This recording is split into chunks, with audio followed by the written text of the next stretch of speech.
తెలంగాణలో పొత్తుల వ్యవహారం మరోసారి హాట్ టాపిక్ గా మారింది. హైకమాండ్ చెప్తేనే పొత్తు అని బీజేపీ ప్రకటించిన కొన్ని గంటల్లోనే జనసేన రియాక్ట్ అయింది. ఒంటరిగానే పోటీ చేస్తే సత్తా తమకి ఉందంటోంది. ఇప్పటికిప్పుడు ఎన్నికలు లేకపోయినప్పటికీ ఈ పొత్తుల టాపిక్ ఎందుకు తెరపైకి వచ్చింది? ఏపీలో మాదిరిగా తెలంగాణలో పొత్తులు పెట్టుకోవడానికి వచ్చిన ఇబ్బంది ఏంటి? తెలంగాణలో పార్టీల మధ్య పొత్తులపై ఎన్నెన్నో ఊహాగానాలు, ఇంకెన్నో ప్రచారాలు. ఈ పరిణామాల నేపథ్యంలో అటు బీజేపీ ఇటు జనసేన ప్రకటనలు హాట్ టాపిక్ గా మారాయి. పొత్తుల అంశాన్ని పవన్తో పాటు బీజేపీ జాతీయ నాయకత్వం చూసుకుంటుంది అన్నారు తెలంగాణ జనసేన రాష్ట్ర శాఖ అధ్యక్షుడు శంకర్ గౌడ్. పొత్తు అనేది రాష్ట్ర అధ్యక్షుల చేతుల్లో ఉండదన్నారు. ఒకవేళ బీజేపీతో పొత్తు లేకపోతే జనసేన సొంతంగానే బరిలోకి దిగుతుందన్నారు. తెలంగాణలో జనసేనకు ఆదరణ పెరిగిందని కూడా అంటున్నారు ఆ పార్టీ నేతలు.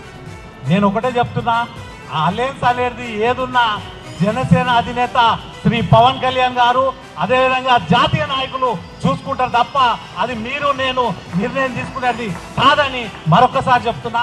ఒకవేళ అటువంటి పరిస్థితి వస్తే జనసేన మాత్రం కంపల్సరిగా పోటీలో ఉంటుందని మీ సభాముఖంగా తెలియజేస్తున్నారు. జనసేన ఇలా స్పందించడానికి తెలంగాణ బీజేపీ అధ్యక్షుడు రామచంద్రరావే కారణం.